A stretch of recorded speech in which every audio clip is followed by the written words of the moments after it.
The alarm systems on the Frontier Dawn screamed into the cold darkness of space. Red lights flashed across every corridor of the human exploration vessel as smoke poured from the engine room. Captain Jake Morrison gripped the arms of his command chair, watching the damage reports scroll across his screens. Nothing looked good.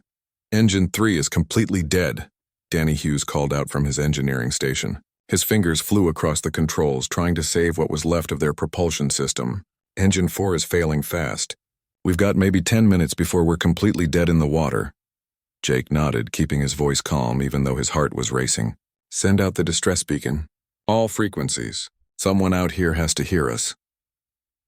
The Frontier Dawn had been exploring the outer regions of the Kepler 442 system when something had gone terribly wrong.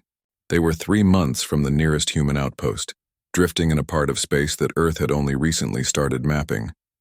The ship carried 42 crew members, and Jake was responsible for every single one of them. Beacon is active, reported Katie Bishop from the communication station. She was young, maybe 26, but she kept her voice steady, broadcasting our position and situation on all known channels. Lisa Grant, the ship's chief medical officer, stood near the captain's chair. She had been on the bridge when the crisis started, and she wasn't going anywhere until she knew her patients were safe. How long can life support hold without main power? 72 hours on backup systems, Danny answered. Maybe 96 if we shut down non-essential areas. Jake made the calculation in his head. 3 days, maybe 4. Not enough time for help from Earth or any human station. They needed a miracle, or they needed to encounter someone else out here in the dark. The thought made him nervous. Humanity had been exploring space for only 30 years. They knew other intelligent species existed in the galaxy, but first contact situations were always unpredictable. 20 minutes passed in tense silence. The crew worked frantically to stabilize their dying ship. Then Katie's board lit up with an incoming signal. "Captain, I'm receiving a response," she said, surprise clear in her voice. "It's not human. The signal pattern is completely different from anything in our database." Jake leaned forward. "Can you translate it?" "Our computers are trying." Yes, they're using mathematical sequences, universal language protocols. They're saying they received our distress call and are changing course to help us." Katie looked up from her screen, her eyes wide. "Captain, they're asking about our medical needs. They say they're a medical vessel." Relief flooded through Jake. "Tell them we have wounded crew members and our ship is disabled. We need assistance with repairs and medical attention." Over the next hour, the alien vessel approached. When it finally appeared on their visual scanners, the entire bridge crew stopped to stare. The ship was enormous, at least 3 times the size of the Frontier Dawn. Its hull was smooth and white, with curved sections that looked more organic than mechanical. Soft blue lights pulsed along its surface in patterns that might have been writing or decoration. "They're hailing us again," Katie said. "They want permission to dock and bring us aboard their ship. They say the Frontier Dawn is too damaged to repair in open space." Jake looked at Lisa. The medical officer met his eyes and nodded slowly. "They didn't have much choice." "Tell them yes, but I want to go aboard first with a small team. Lisa, Danny, Katie, you're with me. Everyone else stays here until we know it's safe." The docking process was strange. The alien ship extended what looked like a flexible tube that attached to the Frontier Dawn's airlock. When Jake and his team stepped through, they found themselves in a corridor that was too tall and too wide for human proportions. The walls glowed with soft light, and the air smelled like something between mint and ocean water. 3 aliens waited for them in the corridor. Jake had seen pictures from humanity's few previous encounters with other species, but seeing them in person was different. These beings stood on 2 legs like humans, but that was where the similarity ended. They had bodies covered in feathers that shifted between blue and green colors. Their heads were angular, with large eyes positioned on the sides. When they moved, it was with quick, bird-like gestures. The alien in front stepped forward. A device on its chest spoke in clear English. "Welcome aboard the Serenity's Hope. I am Zexler, medical officer of the Galactic Health Concordat. We are here to provide assistance." Jake extended his hand, then realized the gesture might mean nothing to them. "I'm Captain Jake Morrison. Thank you for responding to our distress call. We have injured crew members who need help." Zexler's head tilted in a way that might have been a nod. "We will begin medical scans immediately. Please follow us to the medical bay. Your entire crew will need examination to ensure no one suffered unseen injuries." The medical bay was vast, Equipment that Jake couldn't begin to identify lined the walls. Beds or examination tables of various sizes and shapes filled the center of the room. Other aliens moved through the space, these ones with different body types. Some had scales, others had shells. One looked almost like a living crystal. Lisa was fascinated. She immediately started asking questions about alien medical practices, and Zexalar seemed happy to answer. Meanwhile, the rest of the Frontier Dawn crew was brought aboard in groups. The aliens were efficient and gentle, guiding each human to an examination area. The scanning process is painless, Zexalar explained. You will stand here, and our systems will analyze your biological functions. It takes only moments. Jake went first, standing in a cylinder of soft light. He felt nothing, just a slight warmth. After 10 seconds, the light faded. Zexalar moved to a display screen studying the results. Then the alien went very still. Is something wrong? Jake asked. Zexalar didn't answer immediately. The medical officer called over 2 other aliens, and they all studied the screen together. Their feathers ruffled in a way that looked agitated. They began speaking in their own language, their words rapid and sharp. Lisa noticed the change in atmosphere. What's happening? What did the scan show? Zexalar turned to face them, and even though the alien's expression was hard to read, Jake could sense distress. Captain Morrison, your scan has revealed a serious contamination. Your bloodstream contains multiple toxic compounds, Class 5 poisons according to concordant medical classifications. Jake blinked. What? I feel fine. There must be an error. There is no error. Our systems are highly accurate. Zexalar gestured to the screen. You have significant levels of ethanol and acetaldehyde in your system. Also traces of phenolic compounds and various esters. These are all classified as dangerous toxins. Danny stepped forward. Wait, ethanol? You mean alcohol? If that is your word for it, yes. You are severely poisoned, Captain. All of you may be. We must scan everyone immediately and begin detoxification procedures. Lisa's eyes widened as understanding hit her. Oh no, Zexalar, wait. We need to talk about human biology. I don't think you understand. But the alien medical officer wasn't listening. Zexalar was already issuing commands in the alien language. Alarms began sounding throughout the medical bay. Other aliens rushed to stations, and suddenly the humans found themselves surrounded. Emergency quarantine protocols, Zexalar announced. You may have been exposed to these toxins through environmental contamination. We must scan every member of your crew immediately. This is a code red medical emergency. Jake tried to stay calm. Zexalar, please listen. We're not poisoned. This is normal for humans. Lisa, explain it to them. Lisa was already moving toward Zexalar, her hands raised in a peaceful gesture. Our species has a different metabolism than yours. What you're detecting isn't poisoning. Last night, some of our crew members consumed alcohol as a recreational beverage. It's completely safe for humans in small amounts. Zexalar's feathers went flat against the alien's body. You consumed poison recreationally? That makes no sense. Why would any species voluntarily ingest Class 5 toxins? Because it doesn't harm us, Lisa explained. Human livers process ethanol efficiently. We've evolved alongside it. Some of our foods naturally ferment and produce alcohol. We've been drinking it for thousands of years. The other aliens in the medical bay had stopped working. They all stared at the humans with what looked like shock or horror. One of them, a reptilian being with dark green scales, spoke through a translator. Your species deliberately poisons itself? For recreation? Katie tried to help. It's not poison to us. It makes us feel relaxed, social. In small amounts, it's harmless. Small amounts? Zexalar pulled up more data on the screen.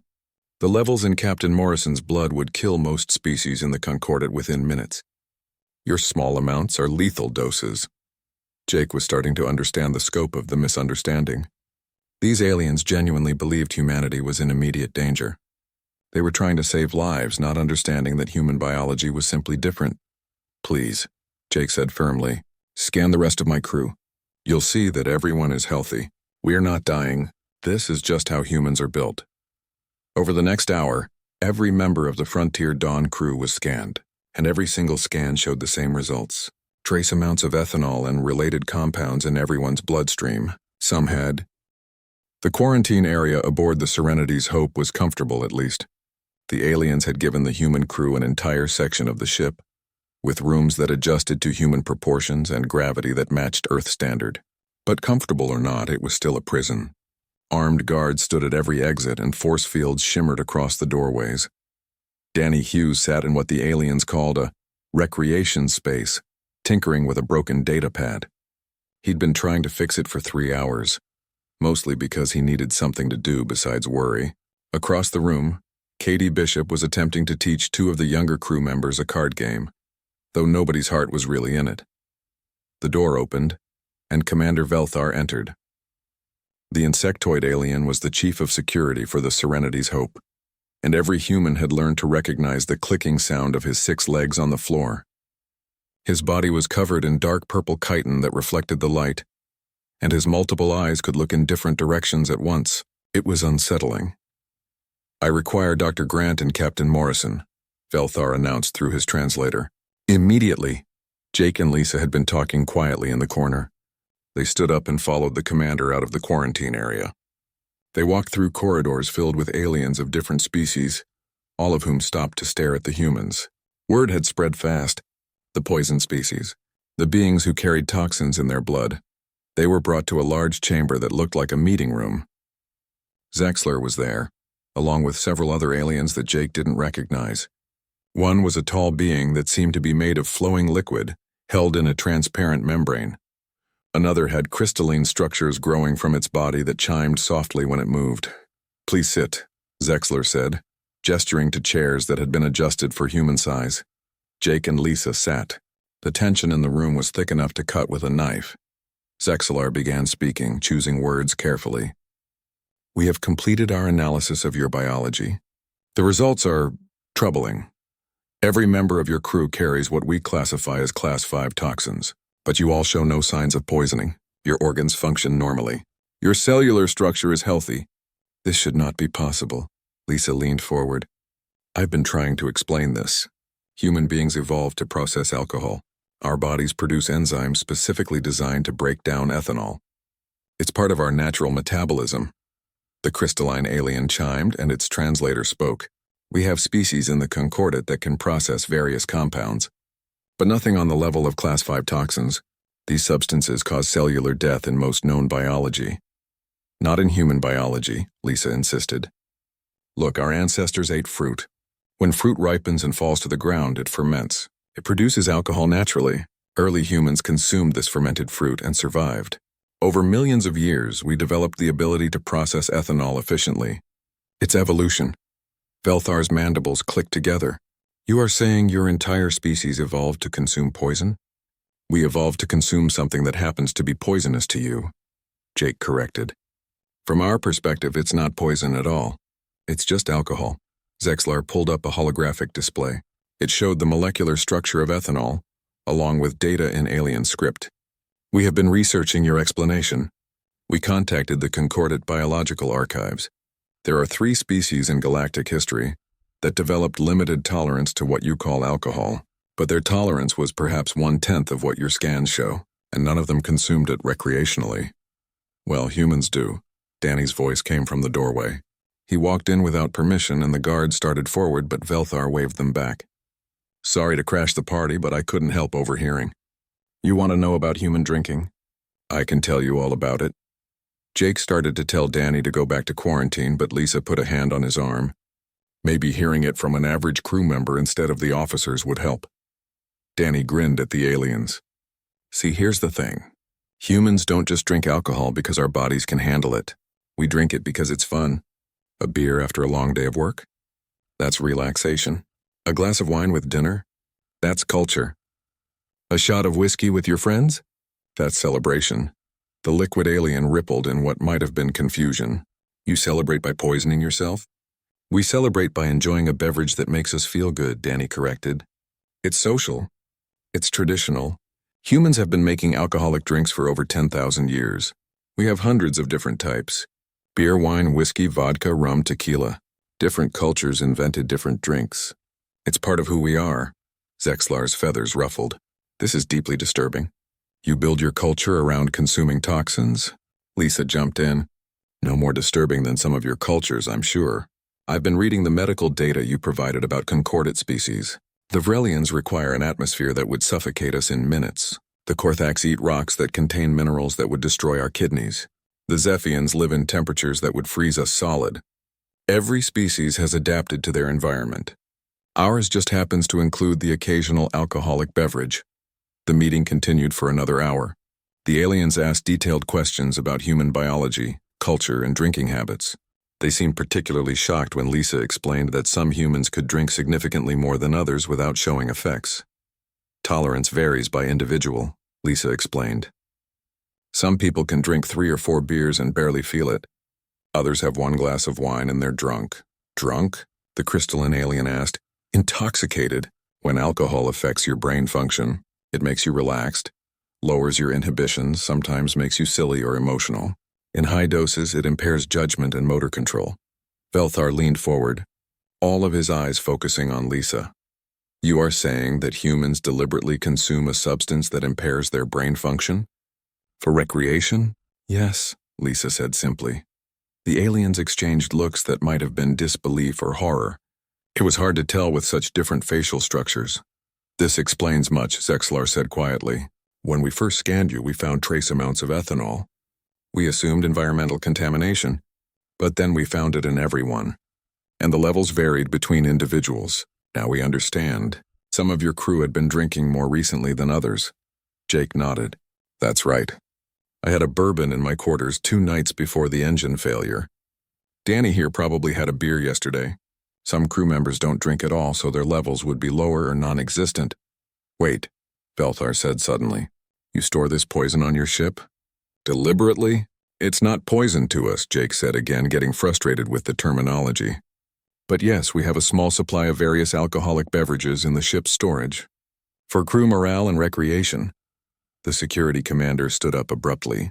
I must inspect your vessel. If you're carrying Class-5 toxins, this is a serious security concern. Jake didn't like it, but he didn't have much choice. Fine. But please understand, we're not carrying weapons or dangerous materials. It's just drinks. Velthar left immediately, taking a security team with him. Jake, Lisa, and Danny were escorted back to quarantine. Word spread quickly through the human crew about what had happened. Within an hour, everyone knew that the aliens were searching the Frontier Dawn for their alcohol supply. Katie found Jake in his assigned quarters. Captain, what happens if they decide we're too dangerous? Will they let us go? Jake wished he had a good answer. I don't know. We're in unknown territory here. First contact protocols never covered a situation where the aliens think we're biological hazards. 3 hours later, Velthar returned. The security commander was carrying a box, and his posture suggested agitation. He set the box down in the middle of the recreation space, and all the humans gathered around. We found these containers in your storage bay, Velthar announced. He opened the box, revealing bottles of various shapes and sizes.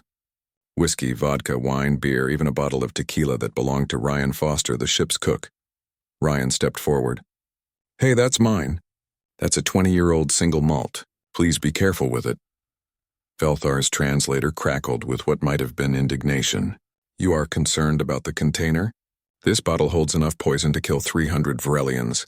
It is a weapon of mass destruction in liquid form. Ryan blinked. It's whiskey. Good whiskey, but still just whiskey. Just whiskey, Velthar repeated. You understand that this substance is classified as a Class-5 toxin. The highest danger rating in Concordat law. Possessing it without proper authorization is a crime. Transporting it across space is a crime. And you casually refer to it as just whiskey. The humans looked at each other. This was getting out of hand fast. Lisa stepped forward.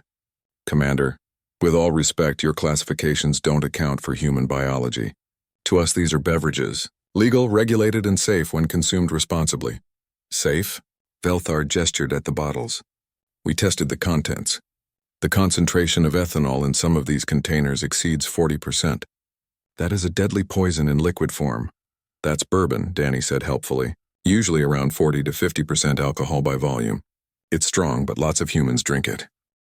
Ambassador Helen Crane materialized in the communications room as a holographic projection. She looked tired. Back on Earth, it was 3 a.m, but she'd been woken for an emergency session about the Frontier Dawn situation. Her image flickered slightly as the quantum communication struggled with the distance. Let me make sure I understand this correctly, Helen said, rubbing her temples. You're being held in quarantine because the aliens discovered we drink alcohol? Jake stood before the hologram. very aware that his career might be ending. Yes, ma'am. They classify ethanol as a Class 5 toxin, the highest danger rating in their system. They're treating our entire crew like we're contaminated. And they found your liquor supply. Yes, ma'am. Helen was quiet for a moment. Then, to Jake's surprise, she laughed. It wasn't a happy laugh, more the sound of someone who couldn't believe the absurdity of the situation. In all the first contact scenarios we planned for, we never imagined this. Hostile aliens? Yes. Disease transmission? Yes. Cultural misunderstandings? Absolutely. But being quarantined because we can drink beer? Never saw that coming. What do we do? Lisa asked. She stood next to Jake, equally nervous about humanity's first impression on the galactic stage. Helen's expression grew serious. You do exactly what they ask. Be cooperative, be honest, and for God's sake, don't drink anything while you're there. The Galactic Council delegation arrives in 2 days, correct? That's what they told us, Jake confirmed. Then we have 2 days to prepare. I'm going to contact the top xenobiologists and cultural specialists on Earth. We'll put together a presentation that explains human biology and culture in terms the Council can understand. In the meantime, I need you to gather every piece of data the aliens have collected about human metabolism. Medical scans, blood work, everything. We'll need it. Katie raised her hand like she was in school. Ambassador Crane? I'm Katie Bishop, xenobiologist. I've been trying to explain human evolution to the medical staff here, but I don't think I'm getting through. They just can't understand why any species would evolve to tolerate poison. Helen nodded. That's because they're thinking about it wrong. It's not about tolerating poison. It's about adapting to your environment. Katie, I want you to work with Dr. Grant. Put together a simple explanation of human evolution. Focus on how ethanol occurs naturally in our ecosystem. Make it clear that we didn't evolve to drink poison. We evolved alongside a naturally occurring compound. Over the next 2 days, the crew worked frantically to prepare. Lisa and Katie compiled medical data and evolutionary information. Danny helped translate human concepts into formats that alien computer systems could process. Ryan, surprisingly, contributed historical and cultural information about different types of alcohol and their significance in human society. Jake spent most of his time in meetings with Zexlar and other medical staff, patiently answering the same questions over and over. Yes, humans deliberately drank alcohol. No, it didn't kill them. Yes, some humans drank more than others. No, they weren't trying to commit suicide. Yes, it was completely normal on Earth. The delegation arrived on schedule. Their ship was even larger than the Serenity's Hope, a massive vessel that could have held the Frontier Dawn 12 times over. It carried representatives from 15 different concordate species, along with scientists, medical experts, and legal advisors. The lead delegate was Tholrax, a reptilian being with dark red scales and amber eyes that seemed to look right through you. He moved with careful deliberation, and when he spoke, everyone listened. His translator gave his voice a deep, resonant quality. I am Tholrax, Council Mediator for First Contact Situations, he announced when he entered the Serenity's Hope. I have reviewed the initial reports about your species. I must say this is unprecedented. In 3,000 years of concordate history, we have never encountered a species with your particular biology. Jake and his senior staff stood before the delegation. Behind them, the rest of the crew waited nervously. This was it, the moment that would determine humanity's relationship with the rest of the galaxy. We're happy to answer any questions, Jake said. We understand our biology is unusual from your perspective. Unusual is an understatement, one of the other delegates said. This one was a gaseous being contained in a mechanical suit. Your bodies contain compounds that would kill most of us. How can we be certain you won't contaminate shared environments? Lisa stepped forward. Because we're not contagious. The ethanol in our systems is consumed voluntarily and metabolized quickly. We don't emit toxic fumes or leave dangerous residues. Our bodily fluids contain only trace amounts, and those would evaporate or break down naturally in most environments. But you brought containers of concentrated toxin aboard your ship, Velthar interjected. He'd been included in the delegation as a security expert. What if those containers had ruptured? What if the contents had leaked into the air recycling system? Danny answered that one. The bottles are designed to be secure, and even if one broke, the amount of ethanol that would enter the air system would be minimal. It would be unpleasant for us, sure, but it wouldn't create a toxic atmosphere. The concentration would be too low. Tholrax raised a clawed hand for silence. Let us proceed systematically. First, I want to understand the biological mechanisms. Dr. Grant, you mentioned enzymes. Lisa launched into her presentation. She'd practiced it 100 times over the past 2 days, making it as clear and simple as possible. She explained how human livers produced alcohol dehydrogenase, an enzyme that broke down ethanol into acetaldehyde, then how aldehyde dehydrogenase converted that into acetate, which the body could use for energy. It's a 2-step process that happens naturally in all humans, Lisa explained. Some humans produce more of these enzymes than others, which is why alcohol tolerance varies. But everyone has the basic mechanism. A crystalline delegate chimed a question, and this evolved because you consumed fermented fruit? Katie took over. Exactly. Humans are primates. Our ancestors lived in forests and ate fruit. When fruit ripens and falls to the ground, natural yeasts ferment the sugars. This produces ethanol. Early primates who could eat this fermented fruit without getting sick had a survival advantage. They could access food sources that other animals couldn't. Over millions of years, the ability to process ethanol became standard in human biology. Fascinating, Thalrax murmured. So you did not deliberately develop this trait? It was environmental adaptation. That's right, Jake said. We didn't choose to tolerate alcohol. We evolved to tolerate it because it was present in our environment. Later, much later, humans figured out how to ferment things deliberately. We started making beer and wine around 10,000 years ago, but the biological ability was already there. One of the other delegates, a being that looked like a walking plant, asked the next question. And the recreational consumption?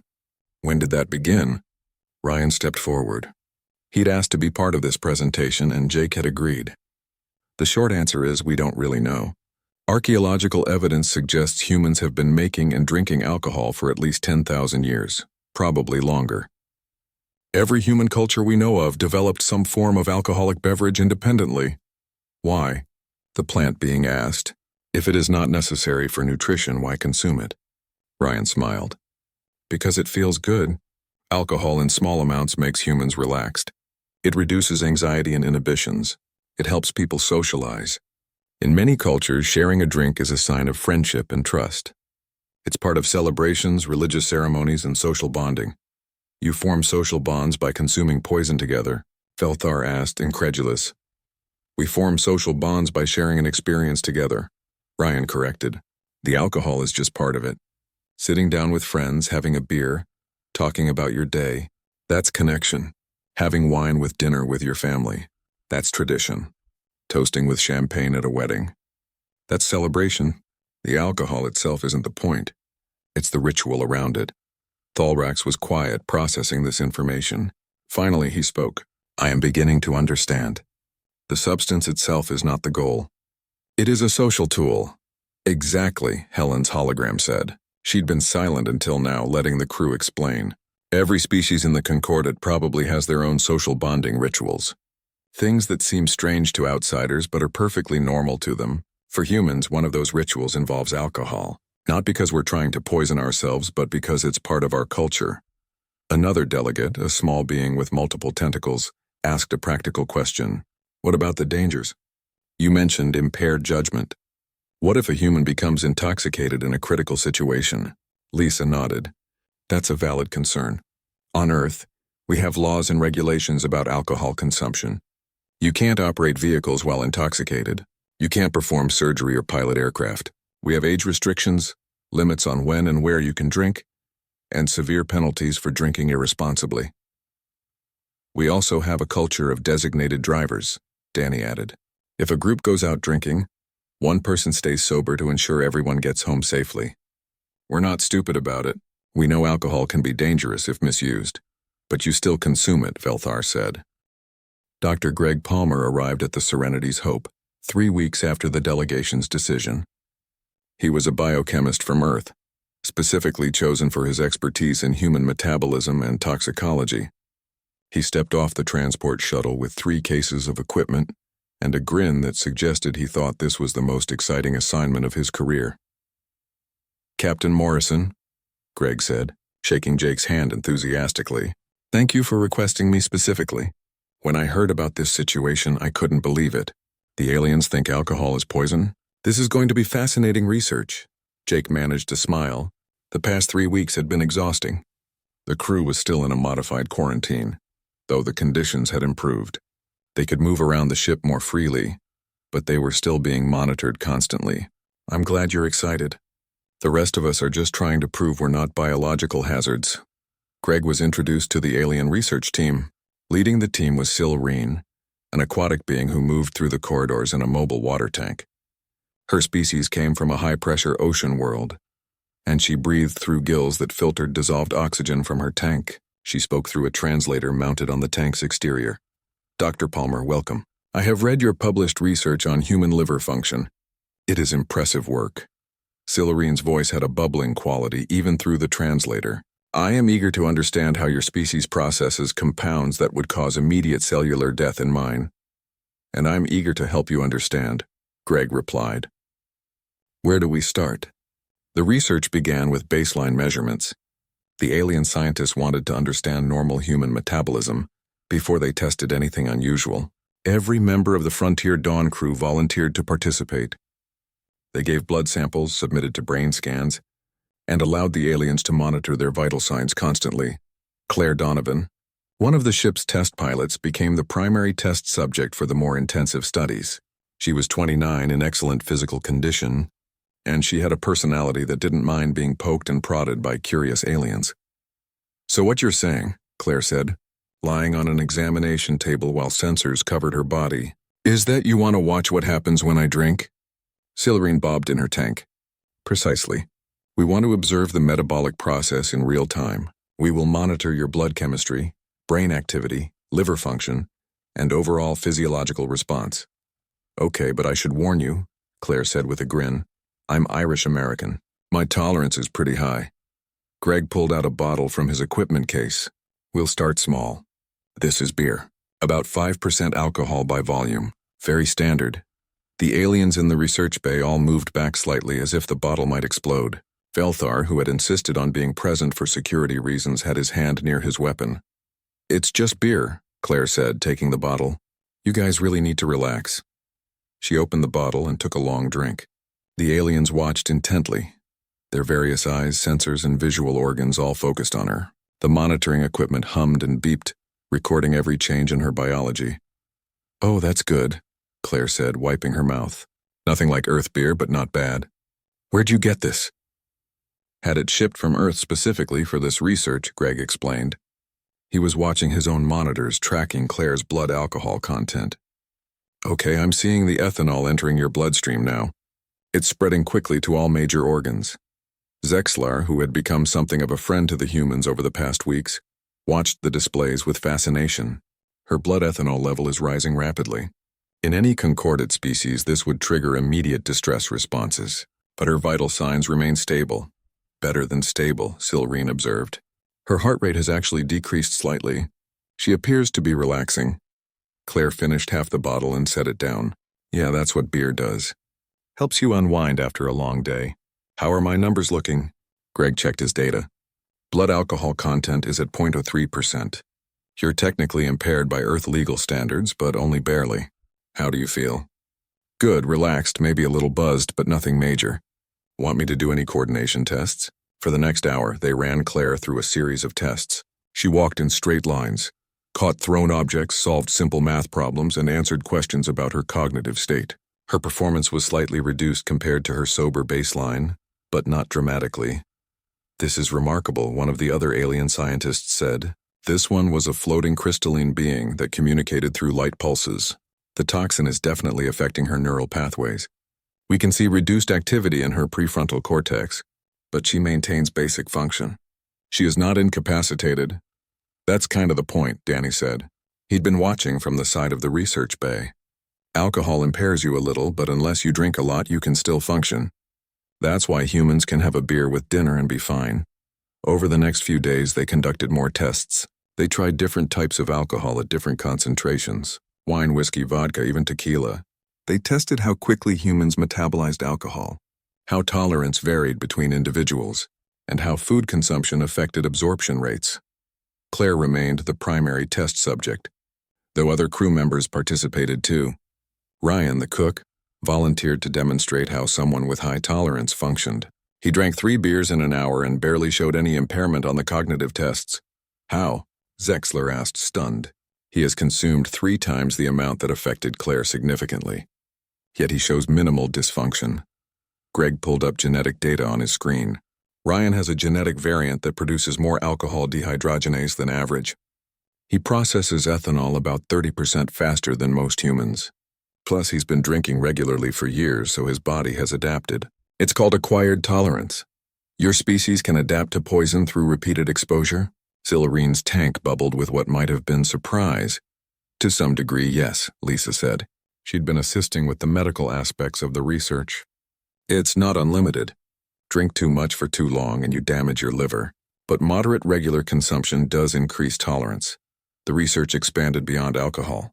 Greg suggested testing other compounds that humans consumed regularly, but might be toxic to aliens. They started with caffeine. This is another stimulant compound that humans consume voluntarily, Greg explained, holding up a cup of coffee. It's present in coffee, tea, chocolate, and energy drinks. Most humans consume it daily. The alien scientists were horrified to learn that humans regularly ingested another compound classified as toxic. But they were also intrigued. They ran the same tests with caffeine as they had with alcohol. The results were equally surprising. Katie volunteered for the caffeine tests. She drank a strong cup of coffee while hooked up to monitoring equipment. The aliens watched as her heart rate increased, her neural activity spiked, and her blood pressure rose slightly. She's experiencing cardiac stimulation, one of the medical staff said, alarmed. Should we intervene? No, this is normal, Lisa assured them. Caffeine is a stimulant. It's supposed to increase alertness and energy. Humans use it to wake up in the morning or stay alert during long work shifts. Katie completed a series of reaction time tests. Her performance was better than her baseline, not worse. She was faster, more focused, and more alert. The compound is improving her cognitive function, Silrine observed. But it is still classified as toxic. How is this possible? Because toxicity is about dosage and context, Greg explained. Caffeine in small amounts is beneficial to humans. It only becomes dangerous in very high doses. The same is true for many compounds. Humans have learned to use them in ways that provide benefits without causing harm. They tested more substances. Capsaicin, the compound that made peppers spicy. The aliens were shocked that humans ate it for pleasure. Theobromine from chocolate. Tannins from tea. Even the compounds in garlic and onions, which were mildly toxic to many species, turned out to be safe for humans. Your species is a walking chemical processing plant, Zexlar said, reviewing the accumulated data. You can consume compounds that would kill most species, and you do it recreationally. We prefer to think of it as having a robust metabolism, Jake said with a smile. The research revealed something else interesting. Humans could smell and taste many of these compounds, the burning sensation from capsaicin, the bitterness of caffeine, the sharpness of alcohol. These were warning signs in most species, signals that said don't consume this, but humans had learned to interpret these signals differently. You experience pain from these compounds and consume them anyway, one of the delegates observed during a progress review. This seems counterintuitive. Ryan, who had been asked to explain human food culture, grinned. Pain isn't always bad. Ever heard the phrase hurts so good? Some humans love spicy food specifically because of the burn. It triggers endorphin release in our brains, makes us feel good. You trigger pain responses for pleasure, Velthar said slowly. This explains much about human behavior. The research continued for 2 months. By the end, the aliens had compiled an extensive database of human toxin tolerance. The findings. Colonel Sam Bridger reviewed the reports with growing interest. He was Earth's military liaison to the Galactic Concordat, stationed at the newly established human embassy on the neutral station Harmony Point. The reports from the Serenity's Hope research had crossed his desk 3 days ago, and he'd been thinking about the implications ever since. This changes everything, Sam said to his aide, Lieutenant Nina Wells. She was a trade specialist, not military, but Sam valued her ability to see opportunities where others saw problems. If humans can work in environments that other species can't, we're not just another member of the Concordat. We're essential. Nina was reading through the same reports, making notes on her datapad. The question is how to leverage this without making ourselves look like we're only good for dangerous jobs. We don't want to become the galaxy's cleanup crew. No, but we do want to become valuable partners, Sam replied. He pulled up a holographic map of Concordat space. Look at this. There are dozens of contaminated zones marked as off-limits. Old industrial sites, abandoned colonies, regions with atmospheric problems. Most species can't go near them without extensive protective gear, but humans might be able to work there with minimal protection. Nina highlighted several locations on the map. These 3 sites here have valuable mineral deposits. They were abandoned because the mining operations created toxic byproducts that made the atmosphere unsafe. The Vrelians lost 15 workers before they gave up. But humans might be able to mine there safely, Sam finished her thought. That's exactly the kind of opportunity I'm talking about. Their conversation was interrupted by a communication request from an unexpected source. Kexthor, a representative from the Crystalline Commerce Consortium, wanted to meet with them immediately. Kexthor arrived within the hour, the crystalline being moved with musical chimes, each step producing harmonic tones. Sam had learned that the patterns of sound conveyed emotion in Kexthor's species. Right now, the tones suggested excitement. Colonel Bridger, Officer Wells, thank you for seeing me on short notice. Kexthor's translator gave the words a resonant quality. I have been analyzing the human research data, and I have a proposition for you. Sam gestured for Kexthor to continue. The consortium operates mining facilities across 17 systems. 6 of those facilities have been operating at reduced capacity due to atmospheric contamination. We lose approximately 40% efficiency because workers can only operate in hazardous zones for short periods, even with protective equipment. Kexthor projected financial data into the air. If we could employ human workers who can tolerate these environments naturally, our efficiency would increase dramatically. Nina leaned forward. You want to hire human miners? I want to hire human consultants, engineers, and skilled workers across multiple industries, Kexthor corrected. Mining is just the beginning. There are industrial processes that produce toxic byproducts. We have to limit production or invest heavily in containment systems. But if humans can work safely in those environments, we could optimize operations. What kind of compensation are we talking about? Nina asked, her trade negotiator instincts kicking in. Kexthor displayed another set of figures. The numbers made Sam blink. The consortium was offering premium wages, hazard pay bonuses, and profit-sharing agreements. It was more money than most Earth workers could make in traditional industries. This is generous, Sam said carefully. Almost too generous. Not from my perspective, Kexthor replied. The cost of current safety measures is extremely high. Protective suits, limited shift rotations, medical monitoring, insurance for toxic exposure. If we can reduce those costs while increasing productivity, paying premium wages to human workers is still profitable. Nina and Sam exchanged glances. This was exactly the kind of opportunity they'd been discussing, but it had arrived faster than expected. We'll need to consult with Earth authorities, Sam said, and we'll need guarantees about working conditions, safety protocols, and long-term health monitoring. Just because humans can tolerate these environments doesn't mean we should exploit that tolerance carelessly. Of course, Kexthor agreed. The consortium operates under strict ethical guidelines. We propose a pilot program, 20 human workers, 1-year contract, full medical monitoring throughout. If successful, we expand. Over the next 2 weeks, similar proposals arrived from across the Concordat. Environmental remediation companies wanted humans to help clean up contaminated sites. Chemical manufacturers wanted human quality control specialists.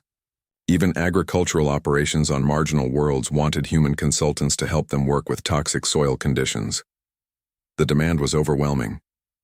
Earth's government formed a special committee to review all the offers and establish guidelines for human workers in hazardous environments. They also accelerated training programs to prepare workers for these unique opportunities. Jake and the crew of the Frontier Dawn found themselves at the center of this economic revolution. They were interviewed constantly, asked to demonstrate their capabilities, and consulted on safety protocols.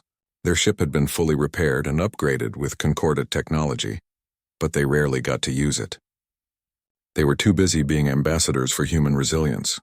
This is weird, Danny said one evening in what had become their regular meeting spot on Harmony Point. It was a recreation area designed for multiple species, with sections adapted to different atmospheric and gravitational needs. The human section had become popular with the crew. 6 months ago, we were in quarantine because they thought we were contaminated. Now everyone wants to hire us. Claire sipped a beer. Harmony Point had licensed a human beverage section, carefully regulated and clearly marked as hazardous to non-humans. It had become a popular curiosity. I've had 3 job offers this week. Mining companies mostly. The pay is ridiculous. Are you going to take any of them? Katie asked. Maybe. I don't know. Claire stared at her beer thoughtfully. I like being a test pilot, but the money they're offering for hazardous environment work is hard to ignore. I could work 5 years and retire. Lisa joined their table looking tired but satisfied. She'd been working with Concordat medical teams to develop health monitoring protocols for humans working in toxic environments. We've established baseline guidelines. Any human working in a hazardous zone gets daily medical scans, monthly blood work, and annual comprehensive evaluations. If we see any signs of accumulated damage, they're pulled out immediately. That's good, Jake said. We don't want humans taking dangerous jobs just because they can. There has to be real safety oversight. There will be, Lisa assured him. The Concordat takes worker safety seriously. They've had 3,000 years to develop protective regulations. They're just adapting them for human biology. The conversation shifted when Nina Wells arrived, looking excited. I just closed our first major contract. Earth-based environmental services company, working with Concordat partners to clean up a contaminated industrial site in the Kepler system. 20 human workers, full safety protocols, supervised by both human and alien medical staff. The pay is excellent and it's all legal and regulated. That's great, Jake said. But I have to ask, are we ready for this? 6 months ago, humans had barely left our own solar system. Now we're signing up to work in alien toxic waste sites. We're ready, Nina replied confidently. Because we're not doing it alone. This is a partnership. Human workers bring resilience. Concordat partners bring 3,000 years of safety experience and technology. Together we can accomplish things neither side could do separately. The first pilot projects launched within 3 months. Human workers, carefully selected and extensively trained, began working in environments that had been closed to other species for years. The results exceeded everyone's expectations. At a contaminated mining site in the Tau Ceti system, human engineers worked alongside alien technicians to restore operations. What would have taken Vrelian workers 6 months, working in short shifts with heavy protective gear, took humans 6 weeks with minimal protection. On an abandoned industrial world, human environmental specialists helped design cleanup procedures that other species could implement safely. Their ability to enter contaminated zones without extensive equipment meant they could gather data and samples that had been impossible to obtain before. The economic impact was significant.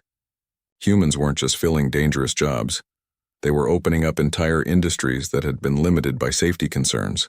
Worlds that had been written off as too contaminated for habitation were being reconsidered.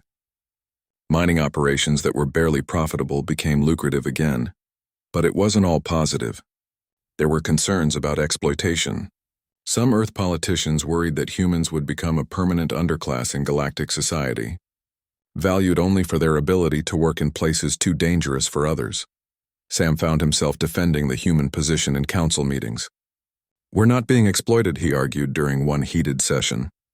We're being compensated fairly for unique skills. Every species in the Concordat has their strengths. The Zephians are excellent engineers because they evolved with multiple manipulator limbs. The Vrelians are natural diplomats because they communicate through empathic fields. Humans. 6 months had passed since the council vote. Harmony Point Station had transformed dramatically in that time. What had started as a standard diplomatic outpost now looked like a small city floating in space. Ships from dozens of species docked constantly, bringing workers, traders, diplomats, and tourists. And at the heart of the station's expansion was the human quarter. Jake walked through the corridors with a sense of pride. The human quarter had grown from a small section with basic accommodations to a thriving community that other species visited regularly. Shops sold earth goods. Restaurants served human cuisine. And at the center of it all was Marcus Lane's bar. Marcus had been a bartender on Earth before applying to work off-world. He'd seen an opportunity that most people missed. If humans were becoming known throughout the galaxy for their ability to consume toxins, why not turn that into a business? He'd pitched the idea to the station authorities, secured the proper licenses, and opened the first human-style bar in concordate space. The place was called The Tolerance. Marcus thought it was funny. The aliens didn't get the joke at first, but they appreciated the concept. Jake entered through the main door, which had prominent warning signs in 15 languages. Establishment serves compounds toxic to non-human species. Entry at own risk. Medical facilities available on lower deck. The warnings were required by concordate law, though so far no alien had been harmed. Inside, the bar looked like it could have been transplanted from Earth. Wooden furniture, soft lighting, a long counter with bottles of every kind of alcohol imaginable displayed behind it. Music played from hidden speakers, some Earth classics mixed with alien compositions that humans found interesting. But the most interesting thing about the Tolerance was the customers. Half were human, which made sense, but the other half were aliens. Zexler sat at a corner table, the avian medical officer who had started this whole journey. Next to him was Silreen, her water tank modified with a mobile base that let her move around the station freely. They were drinking something that looked like blue juice and watching humans at the bar with scientific interest. "Captain Morrison," Zexler called out when he saw Jake. "Join us, please." Jake grabbed a beer from Marcus and walked over to their table. "Doctor, always good to see you. What brings you to the Tolerance today?" "Research," Silreen bubbled. "We are studying human social behavior around alcohol consumption. It is fascinating. Your species becomes more animated, more expressive, and more willing to share personal information after consuming ethanol. That's called getting tipsy," Jake said with a smile. "It's a feature, not a bug. Alcohol lowers inhibitions, makes people more social. We have noticed," Zexler said. His feathers ruffled, and what Jake had learned was amusement. "Last week we observed a human engineer explain his entire life story to a Vrelian trader after consuming 4 beers. They became what you call friends. The next day they signed a business contract. Deals made over drinks," Jake said. "That's pretty common in human culture. Sometimes the best negotiations happen in informal settings." A group of young humans entered the bar laughing and talking loudly. They were workers from one of the mining operations, just back from a 3-month rotation. They ordered rounds of shots, toasted each other, and started telling stories about their experiences. One of them noticed Zexler and Silreen watching. He walked over, slightly unsteady from the drinks he'd already had. "Hey, you're the doctors from the Serenity's Hope, right? The ones who did all that research?" "We are," Silreen confirmed. "You guys are legends, seriously. You figured out that humans could work in places nobody else could. I just finished a contract that paid for my sister's college tuition." "Thank you." The young man walked back to his friends, leaving the aliens looking pleased in their own ways. "We did not expect gratitude," Zexler said quietly. "We were simply doing our jobs. Understanding human biology." "You did more than that," Jake replied. "You saw past the fear. When you first scanned us, you could have just declared humans too dangerous and sent us home. Instead, you tried to understand. That made all the difference." Lisa entered the bar with Katie. They'd been working at the medical research facility that had been established in the human quarter. The facility studied comparative biology and developed safety protocols for mixed species operations. It had become one of the most important research centers in the Concordate.